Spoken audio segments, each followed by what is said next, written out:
Well, two main advantages. One is integrations with a lot of different data sources. And again, that's because of our experience with connecting to different partners. And that all ties into the other advantage, which is accuracy.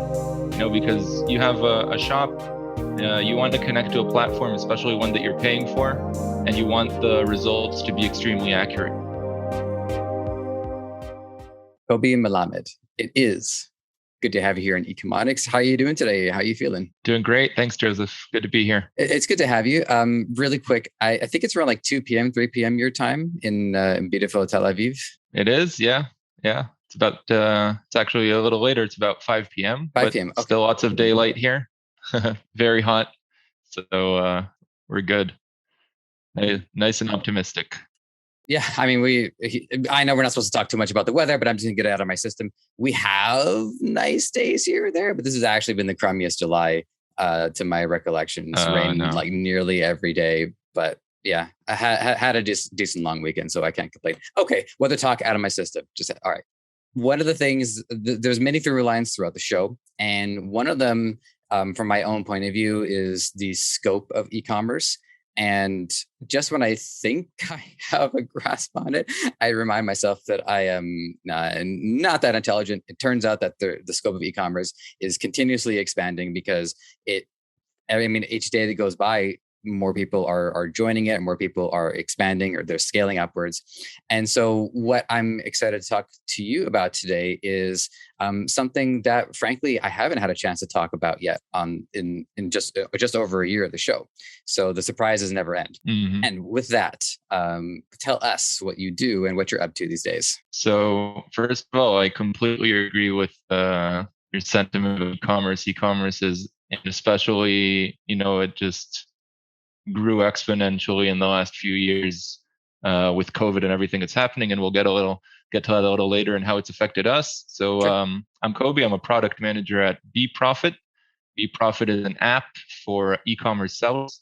Currently, we are open to Shopify sellers and Wix stores sellers.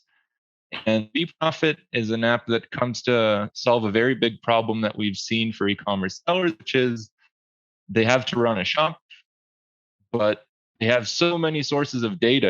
They advertise on Facebook and on Google and on other platforms, and they have their cost of goods, and they have their ship costs and taxes and processing fees that they pay to their platform and to gateways and on and on and on. And it's very hard to keep track of all of that and understand, the bottom line of your business. Am I actually making a profit here?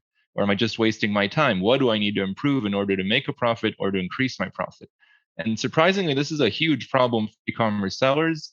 And BeProfit comes to help solve all that. Instead of, sitting at your laptop, running your store on Shopify, for example, with tons of little tabs of spreadsheets open while you do it and trying to make sense of it all, BeProfit tries to solve that by giving you one platform with a very nice, well-designed dashboard, I think, that is able to synchronize all of your different data sources and just enable you to understand them and make sense of it. So that's pretty much what we do in a nutshell. You see, this is how I know you listened to some previous episodes of the show, because that was the question that I wanted to ask, is like, what problem in the market does it uniquely solve?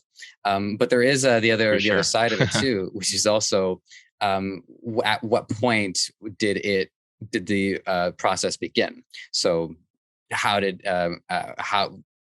were you able to identify this issue? Were people complaining that it was a lot of times, a lot of people will say that they're noticing an internal problem themselves, and so they develop an app to solve their own problem, then sell it to others. So that part I also want to hear about. Of course. So to give some context and a little background to this question, which is a really good question specifically for us because we have a cool story.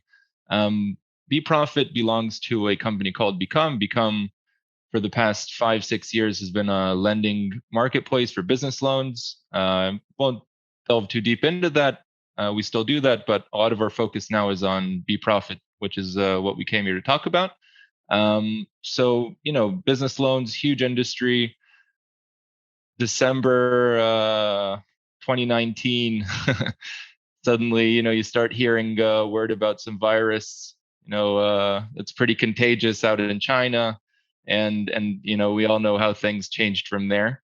So the business loans industry took a huge hit, and we started working from home in March 2020, about a year and a half ago, just like most of everyone else. And I vividly remember a company Zoom call before we knew Zoom was actually a thing.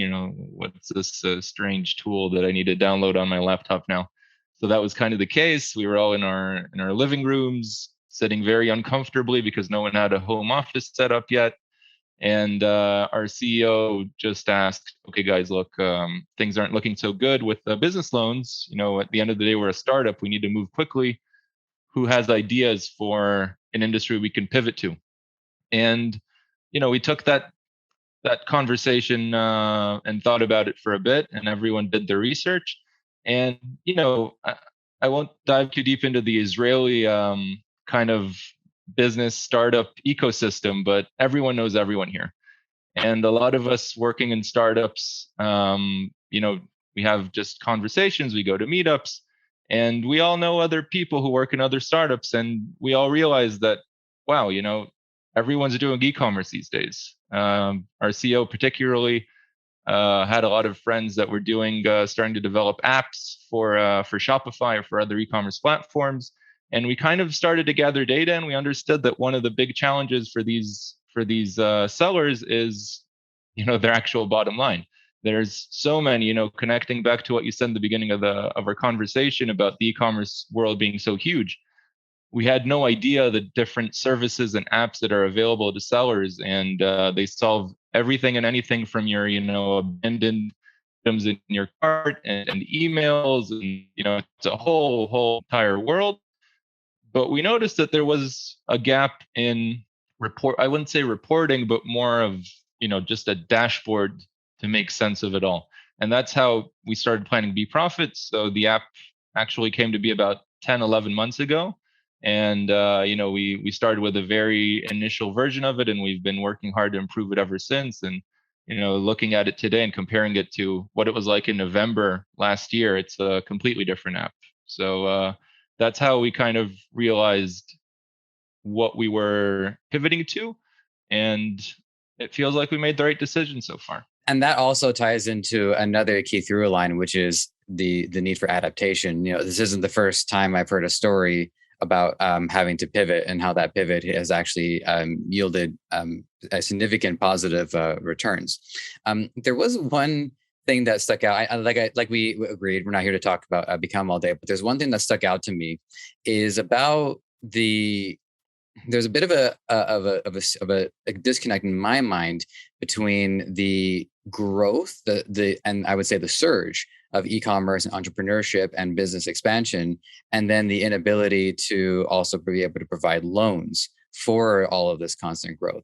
So was it that the verticals that you were providing loans to were not expanding the same way the other businesses were expanding? Was it a matter of, it's a lot of like startups and a lot of people who couldn't really acquire that loan yet because they had to go through maybe a few rounds of growth first? So I just, that's one piece that I'd like to have put together before we move on. Of course, it's a really good question. Thank you.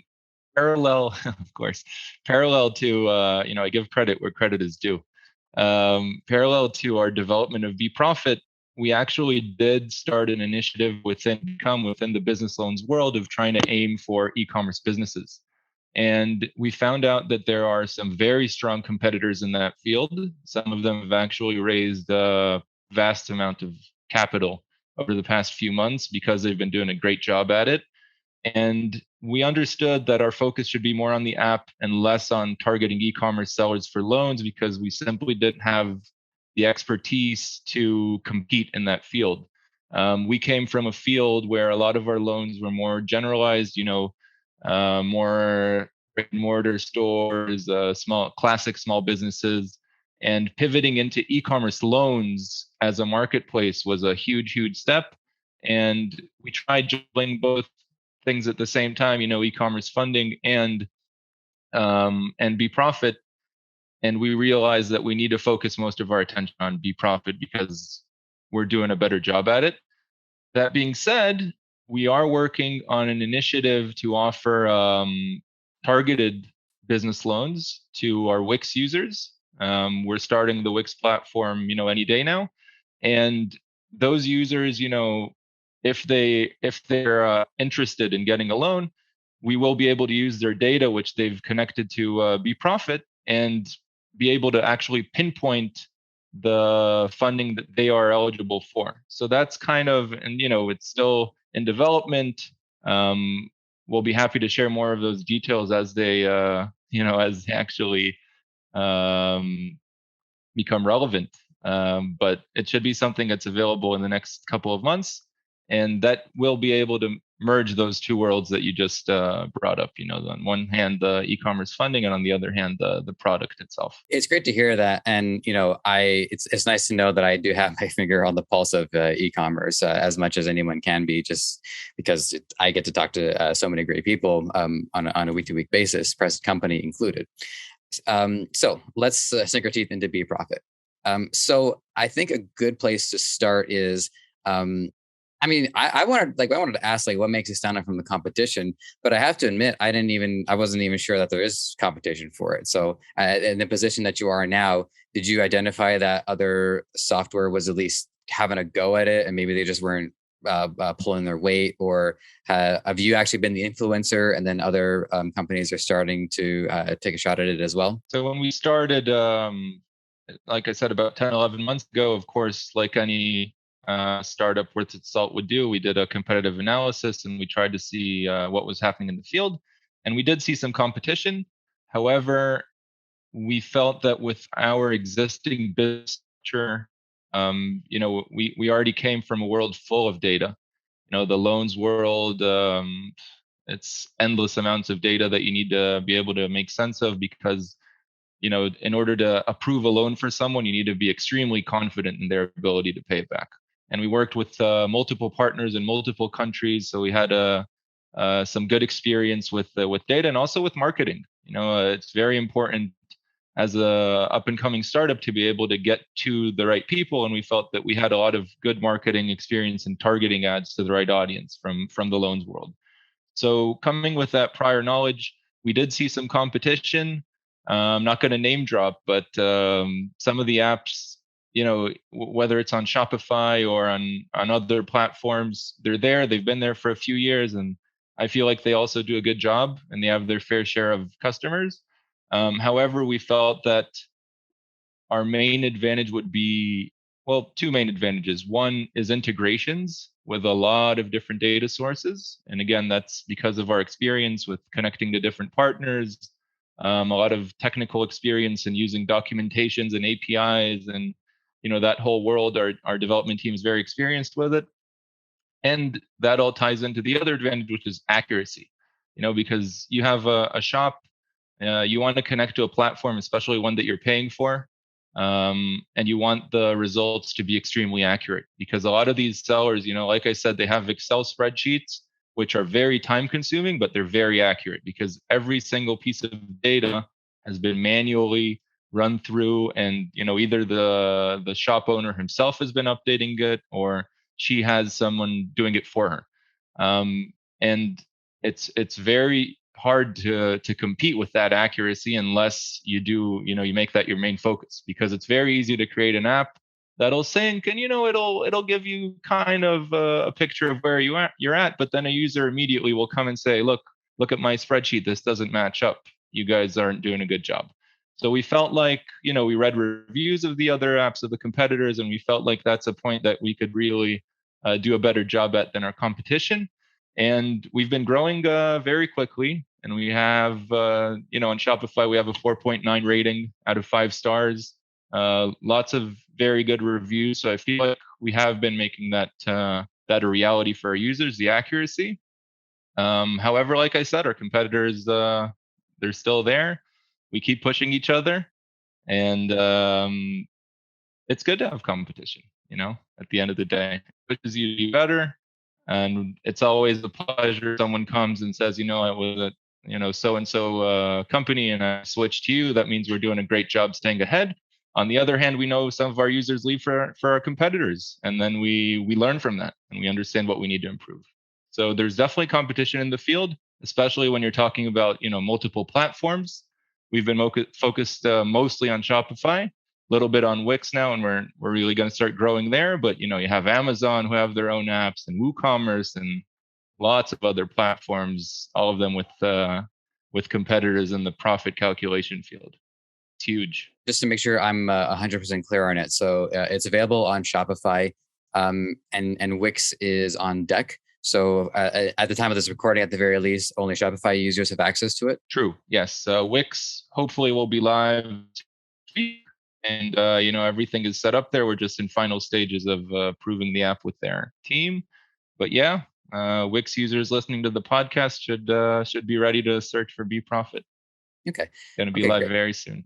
Yeah, I just wanted to make sure in that one, because the question that I had to that was like, how if metrics have to be different on platform to platform. So I'm going to pin that because here's the top of mind question for you. So let me draw a comparison to, say, a review app. Now, reviews, although they might come across as objective data because somebody gives you a 1 out of 5 stars and they say their piece, there's still a lot of subjectivity to the condition that they were in when they wrote that. Maybe they had a bad day. Maybe the product was fine, but the delivery person left it out and they had to take it out on somebody. There's a lot of subjectivity with reviews. My impression with BeProfit here is that it is almost, if not entirely, an objective app. It's purely based on data. So is there room for subjectivity or having to draw conclusions based on the data that is not clearly indicated by the data itself? Are you asking whether there's subjectivity in a user's ability to review the app or within the app's data itself? Just within the app's data itself. Yeah, because the reviews is just another service another app would provide, which reviews tend to be more of a subjective territory. Yeah, of course. So I'll give you an example which will help answer this question. Let's say we connect to Facebook, okay, just for example. Anyone who has a very successful e-commerce shop usually advertises on Facebook. It's extremely common. And the bigger shops, they have a lot of older campaigns, deleted, archived, or whatever. It gets complex the longer you have your shop open to manage your Facebook ad account. The big shops have a whole team managing just the Facebook ad account. So it may seem straightforward, okay, let's connect to Facebook, pull their data, we'll display it on the app, we'll use it in our calculations. But then you have a user who comes and says, look, this deleted campaign that I had it last month in June, and then I deleted it. I want to see that data. And then a user will come and say, that deleted campaign, I don't want to see it. Anything that I've deleted should be gone. So that's just an example of something that may seem straightforward, gets a little more complex. So we need to be able to enable our users to have flexibility and to give them the full scope of their data. Because if we make the decision for them, then yes, people are going to come and say, this isn't the solution I'm looking for. It's a very, very subjective world. In e-commerce, every seller has his or her own expectations of how they want the app to function. I'll give another example. We're an international app, fully global. Some countries have sales taxes, some don't. Some countries, they'll want to see their sales tax as part of their profit because they're like, okay, this isn't actually money I'm making. My customer paid me sales tax and I need to pay the sales tax to the government. So I don't want to see it as part of my profit. Another person from a different country will say, no, in our country, I have to see it as part of my profit because later on, me and the government, we check how much I've earned and how much I've paid, and there's some calculation there with the tax authority.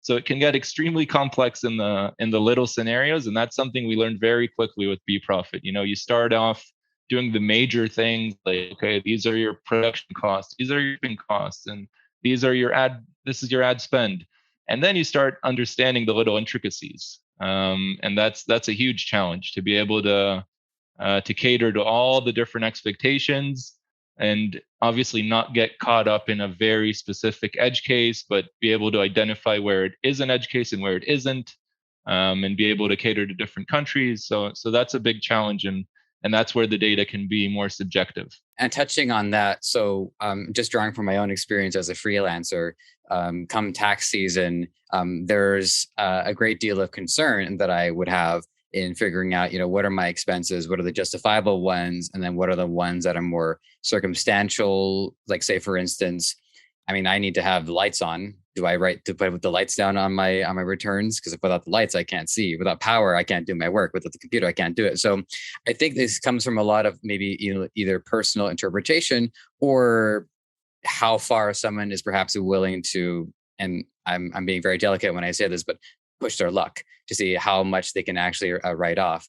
And depending on the industry, you get different recommendations. Like you knew, because you listened to some of my previous episodes, that I have an arts background, and one of the things that my teachers recommended was, go see a movie. It counts as research for writing. Yeah. So, okay, so let me formulate this into a fair question for you, which is, when designing this, where do you have to draw the line between what is fair data to be represented and what is, look, we're not going to track your cup of coffee, okay? So, when we just started out and you have a support team that doesn't have as much traffic, they're sitting by the laptop waiting for leads to make contact or for users to make contact. You have a development team that's, it's already developed the main framework and now it's waiting for tasks. So as a product team, we always looked for new features. You want to start planning the app. Like I said, the app today is completely different from what it was 11 months ago. And in that initial stage, you have tons of time and you're willing to listen to anyone. Someone will come and say the strangest thing that doesn't make sense to you, but you don't know yet if it's something common in the industry or not. So you do it, and you start adding these little features.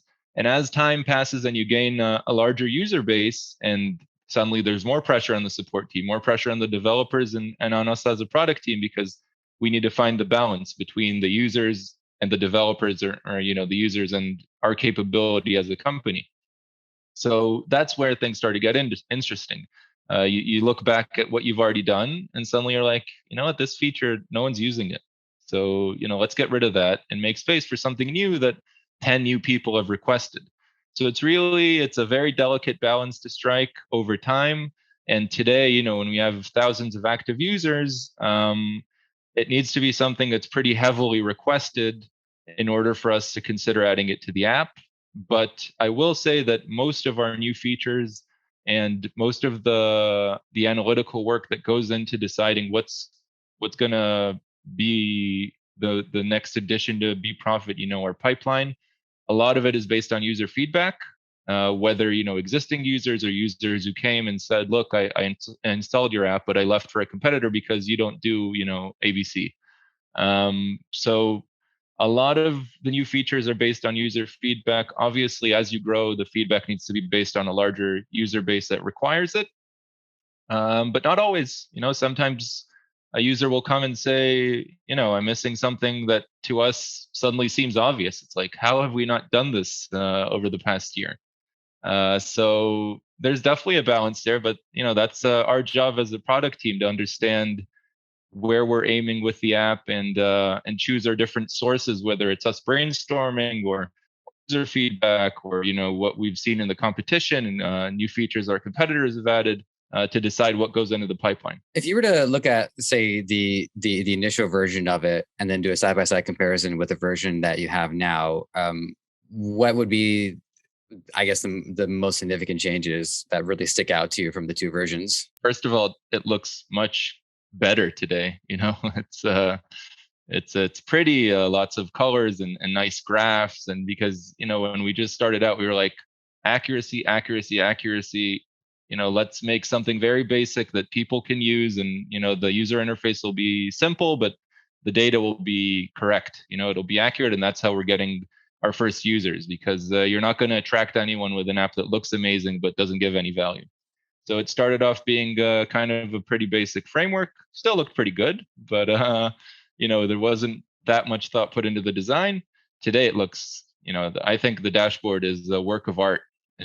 It's designed very well. We have an amazing design team, and that immediately sticks out. But we've grown so much wider. We've added over time. We've added some huge features like LTV, the lifetime value of a customer, which is a very important metric for a shop. We've added an entire page analyzing that.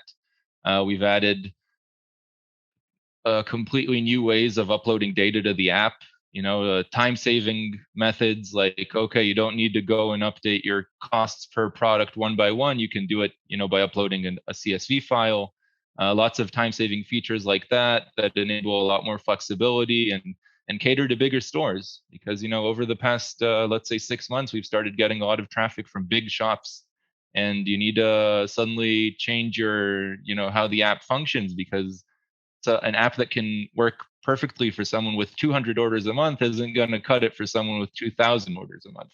So a lot of actual development work has also gone into making the app more efficient and able to sustain the workload of big shops and more users.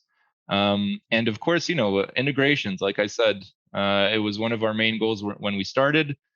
We started with Facebook and Google. Today we do Facebook, Google, TikTok, Snapchat, Pinterest, Bing, not to mention shipping integrations that we're starting. And we have a whole connection with AliExpress for drop shippers. So, the integrations are a huge part of the app because they enable a larger user base to be able to use it, easily. That's the goal. And the goal is for someone who sells online to connect a few accounts to the app, do some manual touches on it, and that's it. And everything's ready. We want to make it as automatic as possible. And, it's been a huge leap in that aspect from the start. So a few things came to mind, all of which I'm putting a pin in, because one of the questions, probably the most important question I wanted to make sure that I asked, was to go through the features. And just so that we've like pinpointed on them here and there, but it's essential that we give them the full coverage that they deserve. So this is the time to do that. Like I said, we have first of all, the main feature of the app is the dashboard itself. You log into the app, you see all of your major metrics. Okay, your net profit, your gross profit, your sales, your costs divided into sections. Production costs, shipping costs, processing fees, any other expenses like the expenses you mentioned earlier, like electricity or salaries for your employees, or you paid a TikTok influencer to promote your product, anything like that. You also see those expenses. So all of those major metrics very visible in big clear tiles and graphs. And then you have an analysis of your orders. Okay, we have a whole page dedicated to all of your orders historically. You can go one by one, see the customer, see what was ordered when, how much you paid, and what profit you made on the specific order. Then you have a whole page dedicated to your product, seeing the profitability per product. Maybe you have one product that's really keeping your business alive and the rest are dragging it down. Cut loose all the rest and focus on that one. So there's a whole page dedicated to that, with a bit of inventory involved, showing you the value of your current inventory and the stuff like that. It's not that much of our focus, but we do want to give a bit of an inventory touch to the products. You have a very impressive marketing page, I think, which enables you to see your return on ad spend, your ROAS per platform. So someone who's connected to multiple ad spend platforms like Facebook, Google, etc., will be able to compare between them and see, okay, my campaigns have been performing better, in Facebook, for example, or in Google. So you can focus more of your capital there. We have the LTV analysis page I mentioned earlier, which enables you to really divide your customer base into different groups that arrived over time and see which groups are making you the most amount of money. Maybe you need to retarget your existing customers more. Maybe you should invest more in new customers.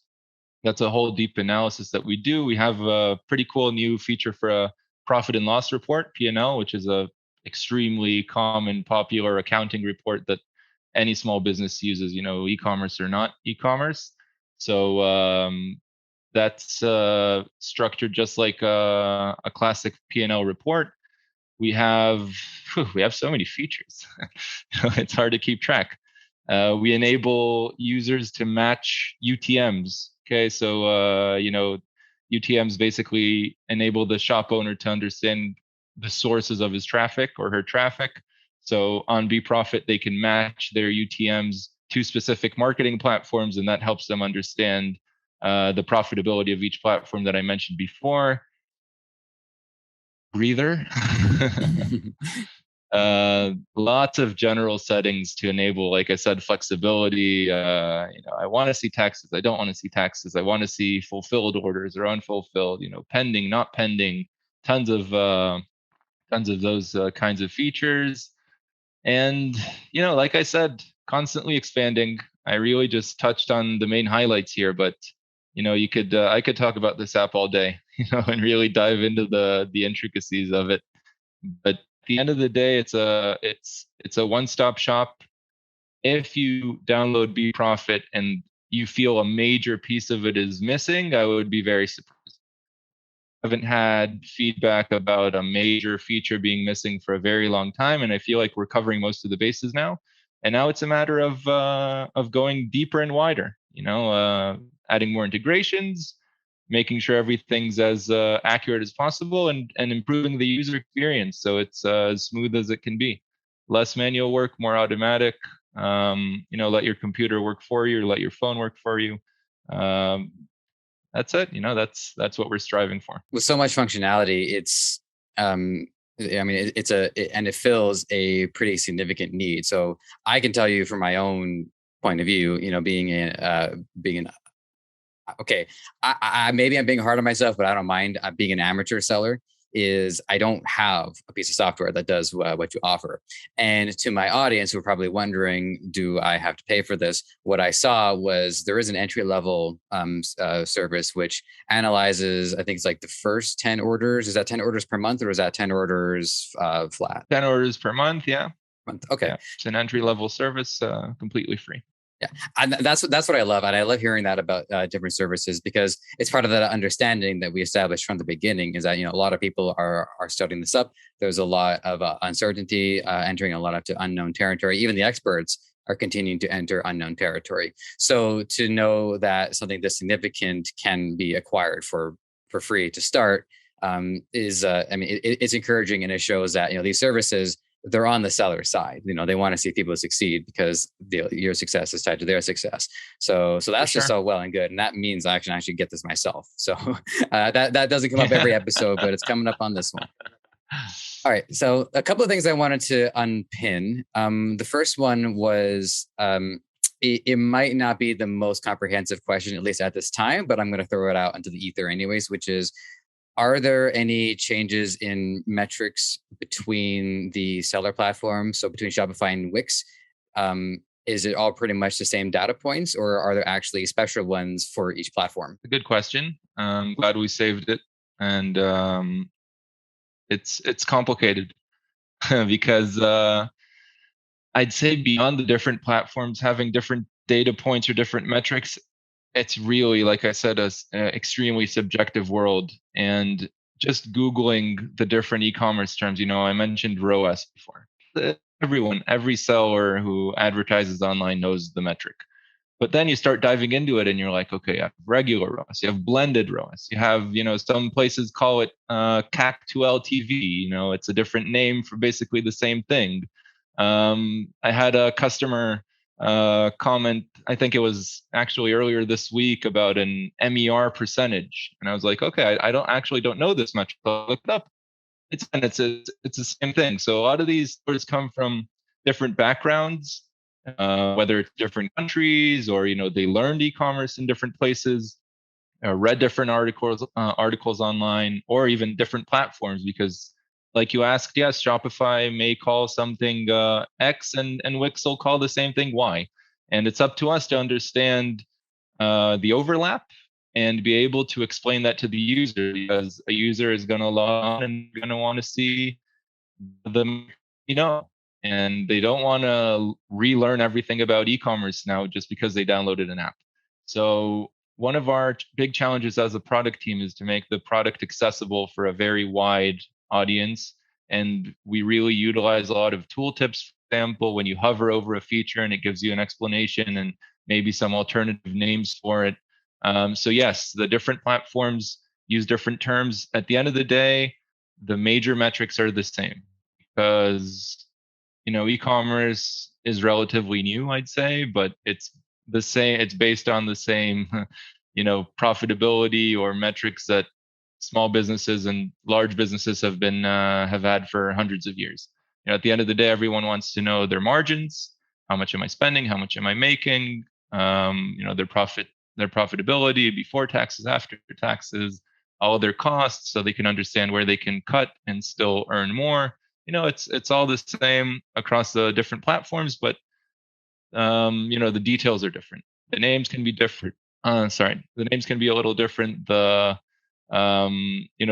calculation method may be slightly different, but that's our job, to be able to include all of that in the app and make it accessible. I mean, it also, there's somewhat of a funneling effect in terms of the information, or maybe it's more of a pyramid depending on the direction it goes, but it all comes down to what is the profit, and having that clarity that this profit is not a subjective profit, that we have worked out what are all the costs, and have even identified some ones that perhaps we didn't consider before, and now we have a clearer picture of it, which leads to more clear decision making. For sure.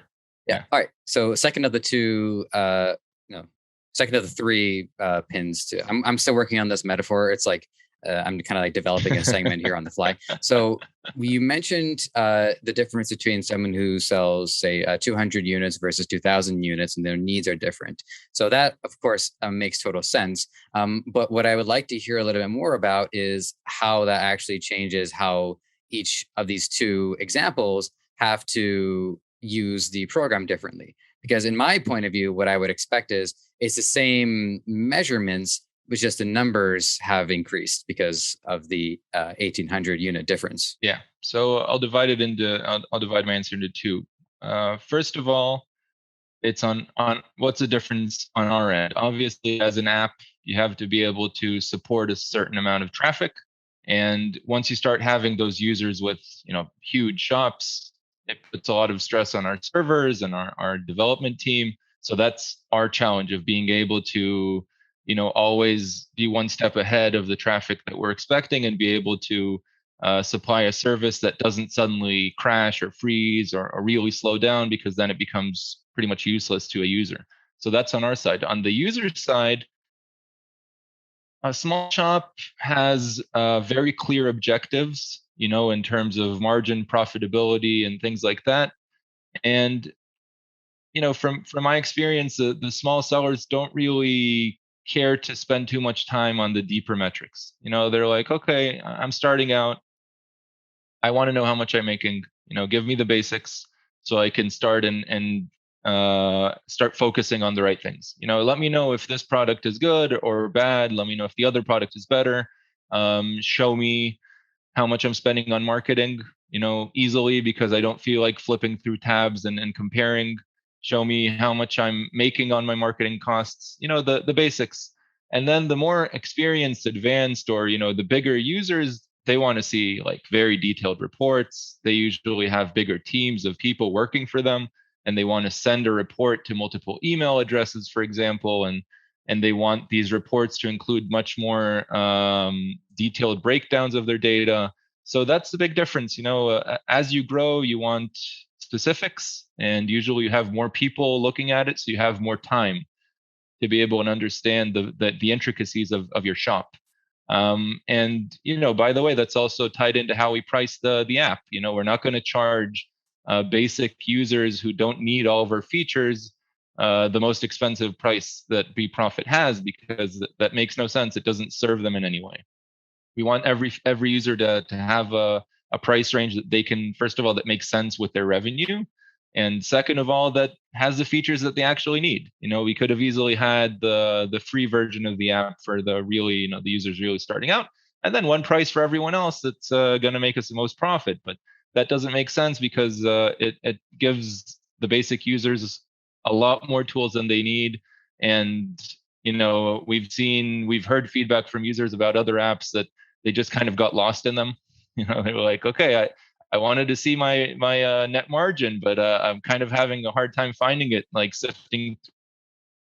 So I think that's the major difference between the sizes that you asked about. And it also just speaks also to the growth of the seller as time goes on, and they start to understand how it works on a more intricate level, and then they can get to those next points. So if you can top three this, these questions, I don't know, I feel like they're unfair, but I'm going to throw it out to the ether anyways, is for people who are, they've installed the app and they're starting to work their way around. What would you say are some of the key metrics that they want to look for just to start getting themselves familiar with it? I think first of all, you have to understand your gross, your gross sales and your gross profit, because before taking into account all of the the overhead, the electricity and the salaries and whatever, you want to understand if your business is functioning as a business, operationally.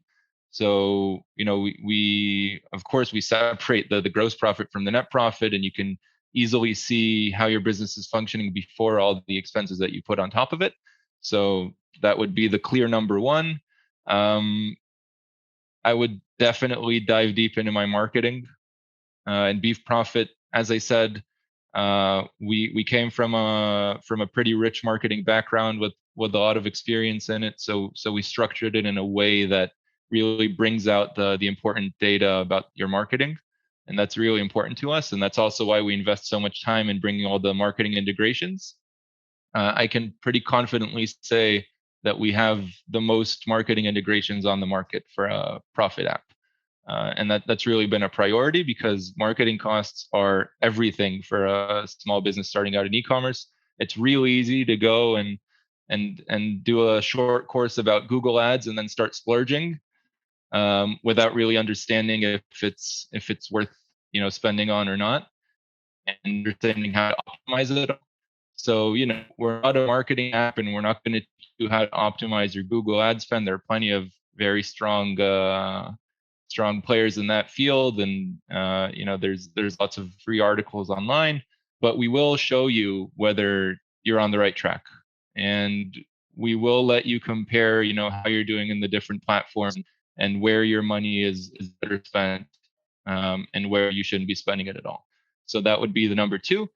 And the number three is the more advanced tool of LTV analysis, because as you start selling more and more, you slowly understand that what you make in a specific day doesn't really mean much. What really is important is where this revenue is coming from. Is it coming from direct ad spend? Someone who clicked your Facebook ad that day and then bought a product. Is it coming from email campaigns that you're running? You had a user 6 months ago, you sent an email, suddenly the user's like, oh, I remember that shop, I'll come and buy again. Is it again, is it recurring? Is it new? Is it what products are people buying? That all has to do with different groups of lifetime value. So first of all, understanding what the lifetime value is for your customers, and then comparing the lifetime value between different groups would really help you understand where you need to focus your attention on. And it's a bit more advanced than understanding gross profit and sales and your ad costs. But for a successful shop, that is extremely, extremely important. And LTV was the feature that I was the most fixated on, so much so that I wanted to ask about it. Interestingly, the answer was pieced together bit by bit throughout the episode. Yeah. But the one part of it remaining for me is it purely a retrospective feature where it's all about looking at the data collected because it's about trends over time? Or is there a part of its functionality that can actually anticipate or predict or maybe summarize what would be the behavior in the future? Great question. Predictive analysis is definitely in our pipeline. It is a lot more complex, and it's something we've been wanting to do for a long time, but we want to do it right, because it's extremely easy to come and base your analysis on everything that's happened in the past and be like, oh, the trend will probably continue. Change the calculation, the formula a bit, so it doesn't look obvious to the user, and go to market with that. That would be the easy solution. And I've seen it done in other places, but that's not our game. If we give the user something, we want it to be extremely valuable, and we want it to be as accurate as we can make it. So predictive analysis is in the pipeline. We're working on it, but today the LTV tool is a retrospective tool. That doesn't mean that you can't get a lot of insights from it. I think it gives tons of insights just understanding your performance up till now, because if email marketing has never been able to bring in recurring customers, then you have a problem with your email marketing. If I predicted your revenue now, I would tell you, unless you improve your email marketing, it's going to be more of the same.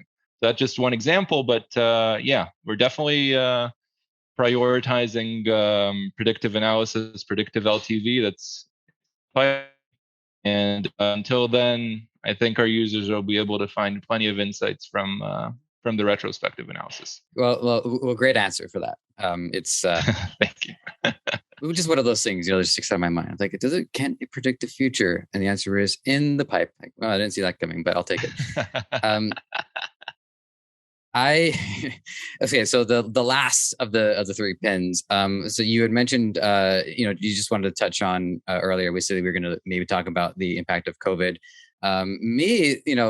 When I started doing this, I got my COVID questions kind of out of my system, so I don't bring them up too much. But I wanted to give you a chance in case there was anything that stuck out to you about what is essentially a COVID developed business. Right, COVID was the catalyst for this, and it's been a year. Staff pick July 2021. So Shopify has given you your recognition. So with all that in mind, what is the effect that COVID has on you, even on a day-to-day basis? Wow, there's so many layers to that. There is, first of all, it's important to remember geographically we are in Tel Aviv, and overall, over the entire period of COVID, I think we've been dealing pretty well with it, as a country or as a city. So we haven't had very extreme cases of, extremely long lockdowns and we can't really work and things like that. So that's been in our favor.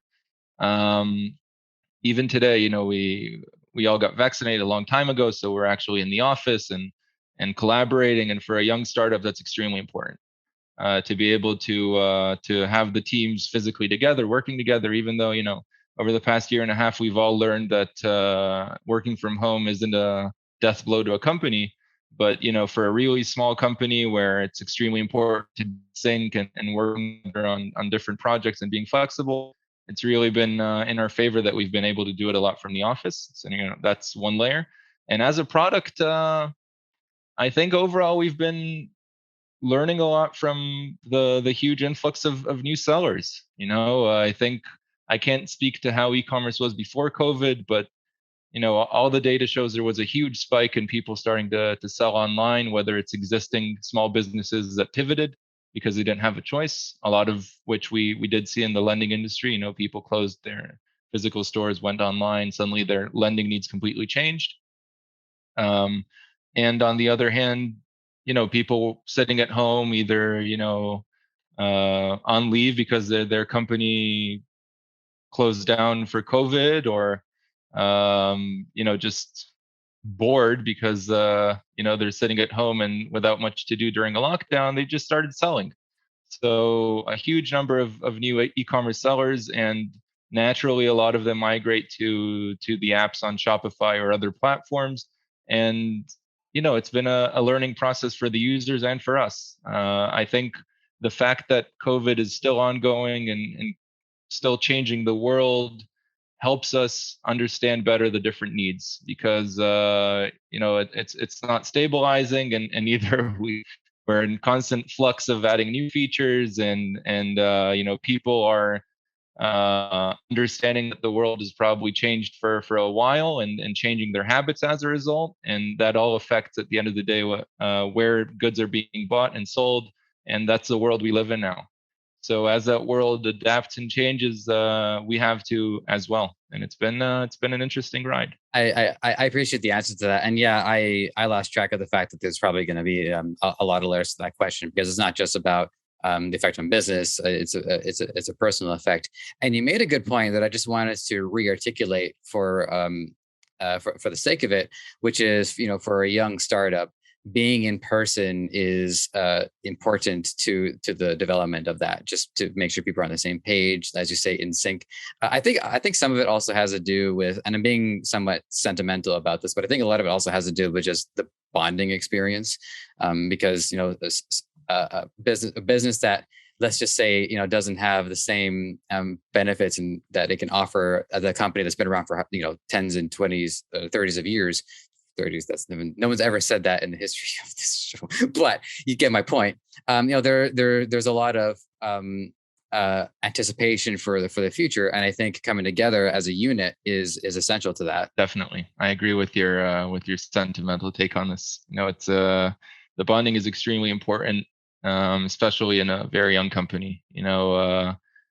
Luckily, before it all happened, it's not like we came together as a company as COVID started.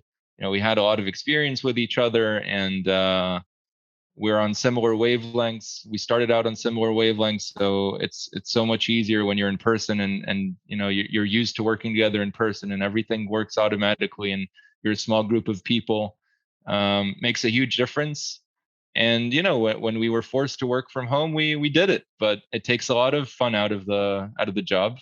A lot of fun of the startup is finishing up a long day of work together on the app and then going out for a round of beers. And also, it affects the productivity. That's the word I was looking for. It affects the productivity of a really small company, I think, than it would affect a large company with different teams that are in their own little world, and they can pretty much run everything over Zoom. With us, it's different. As a product manager during the day, I need to talk to basically everyone in the company because we're so small. Just because all of our responsibilities are so wide, because there aren't a lot of people, and everyone needs to be a jack of all trades at the end of the day.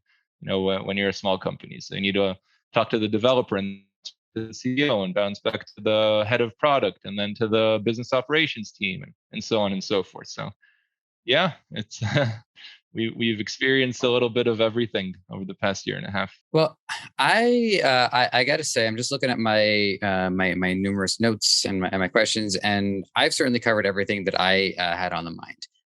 But I always want to just make sure if there is a stone that still needs to be unturned, to just make sure if there's anything else you want to let us know about the service. I just want to make sure that you have a chance to do that, just in case there's a question that I might not have asked that maybe I should have. No, I think you did a very thorough job. Thanks. I appreciate great. that.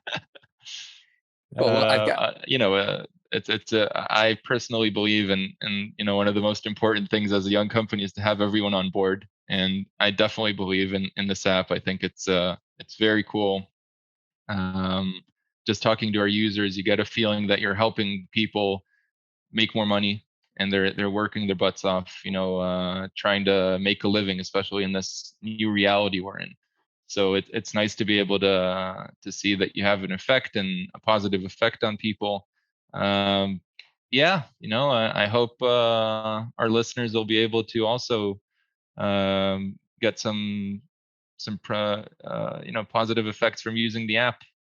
And I just want to mention that beyond the free version, we also offer, a 14-day free trial for the paid versions of the app. So anyone who's a more experienced seller and is wary of paying, you can do the 14-day trial, obligation free, test out all of our features of any of our plans that we offer, and I'm confident we'll keep you around after the trial, but it's your decision. I mean, any of my listeners who are 1-to-1 and parity with where I am, that would mean that they would probably be getting this program to start as well. So that much I can speak to. So we've covered what we wanted to cover today, and I'm really grateful for that. With a little bit of time that I have you left, I just wanted to talk about something off topic, because in your LinkedIn, you do mention that you were part of the IDF, the Israeli Defense Force, and I mean, there's obviously a lot that could be talked about on this subject. So I'm going to go with a very specific question for you, which is, so you get out of the forces, and I guess you're pretty much free to do whatever it is you see fit. So once you left the IDF, what was your driving force, and what was your driving motivator to do the next thing? Wow, that's a great question about Israeli culture in general. Okay, great. I'm looking forward to hearing about it.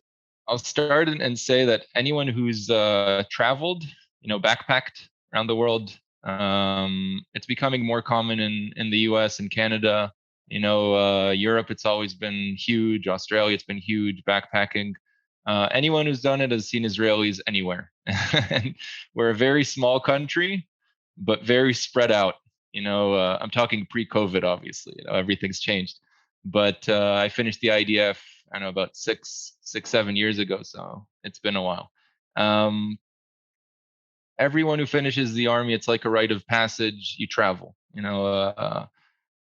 You work if you need if you didn't make enough money during your service, you work for a while and then you travel, or you travel with the money you made during your service. It doesn't matter. Like, the main goal for everyone is like, I just gave my entire life and my freedom for a few years, and I want to be completely free and do whatever I want, just like you said. And the best way to do that is see new places, meet new people, and travel. So right as I finished the army, I already had it planned out for a long time. I was a lieutenant, so I was in the army for a while. Lots of time to plan my post service plans, and I did. So my driving force as soon as I finished was like, I'm going and backpacking. I did Australia and New Zealand for about 6 months.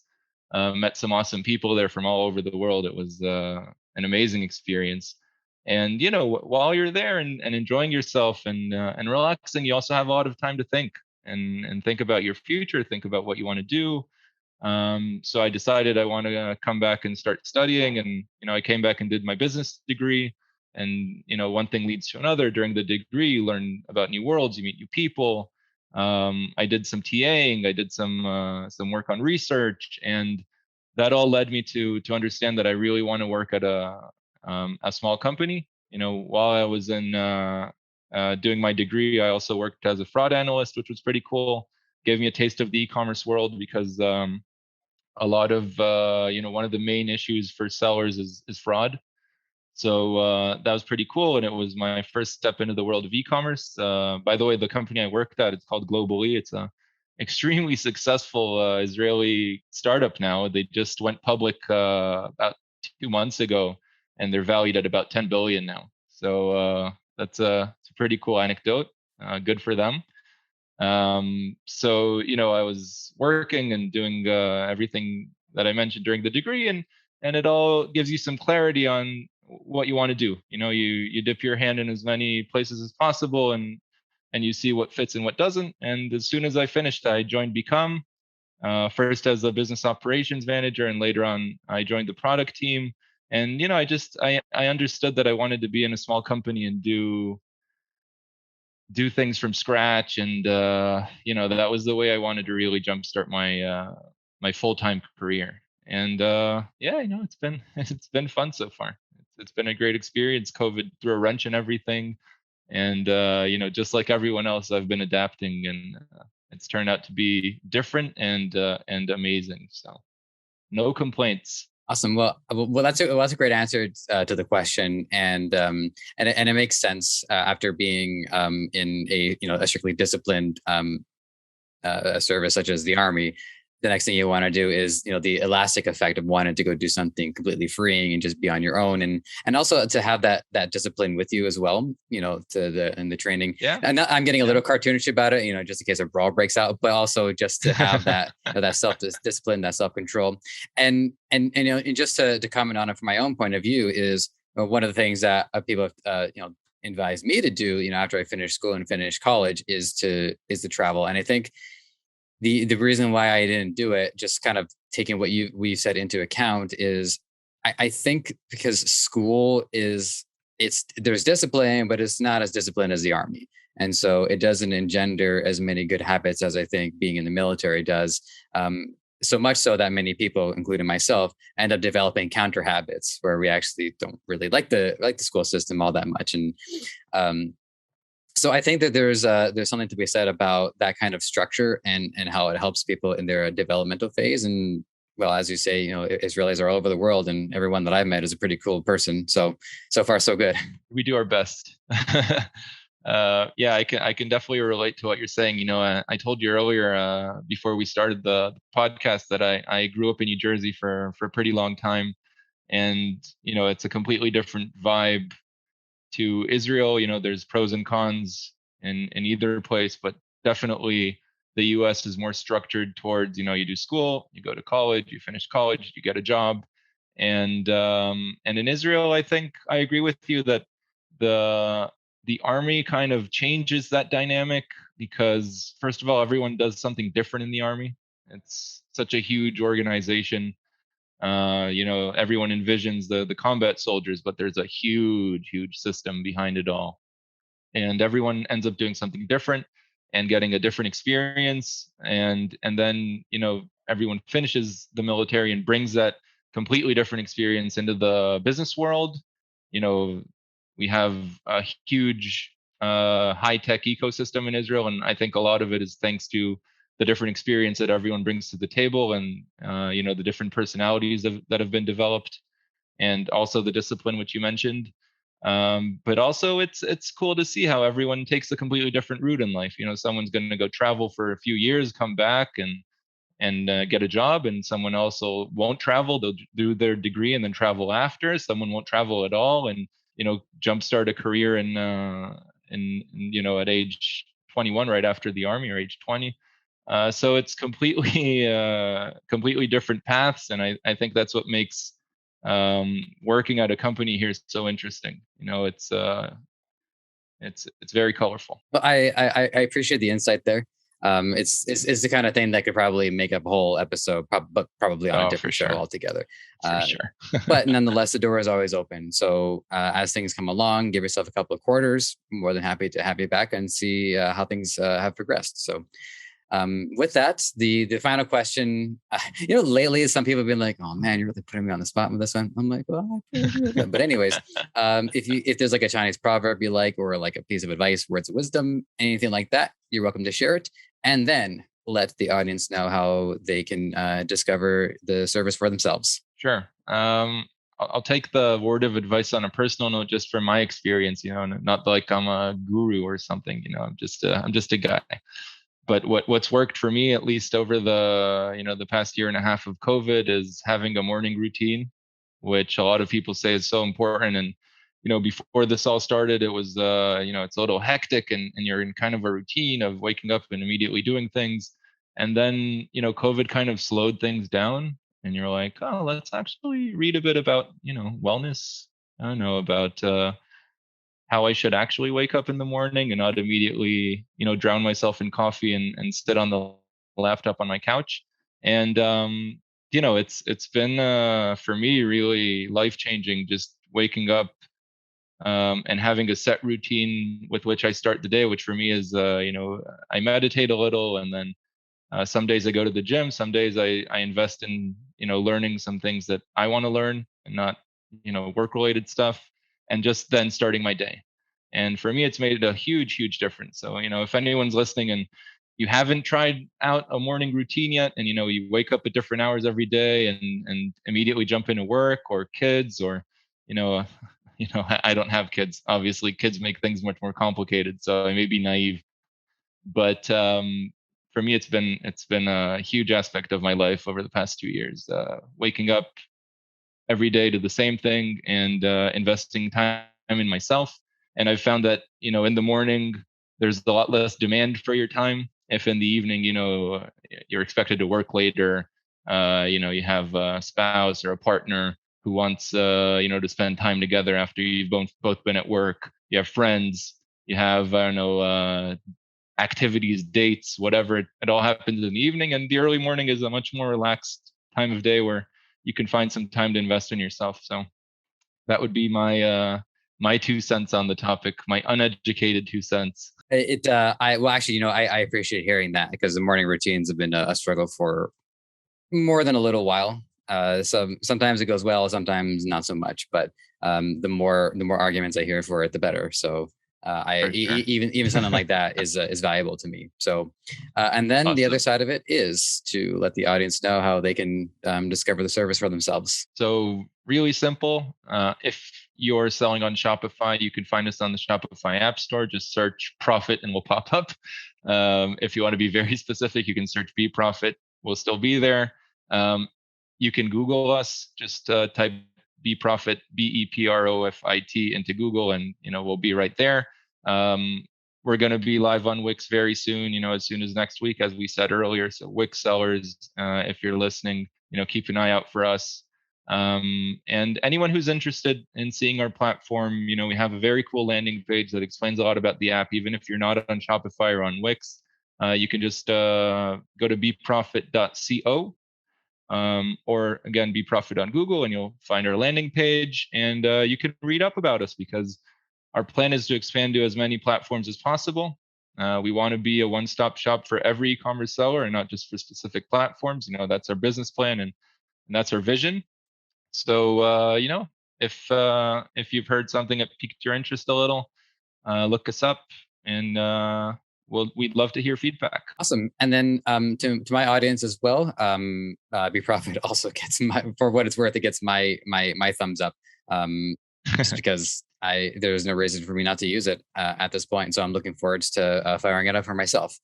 And so I appreciate it as well. So with that, it is an honor and a privilege to collect this information and use it for my own good, and then give it to the rest of you. So with that, take care, and we will check in soon. Thank you so much. Thank you very much, Joseph. Thanks for having me. You too, Kobi. There are different steps on the way, but all of them go. Hey, this is Joseph from Ecommerce. Just wanted to thank you for being here and for giving this content your time and attention. I hope you learned something. I can say with certainty, I have learned something with every episode that I have done, and I don't see that changing anytime soon.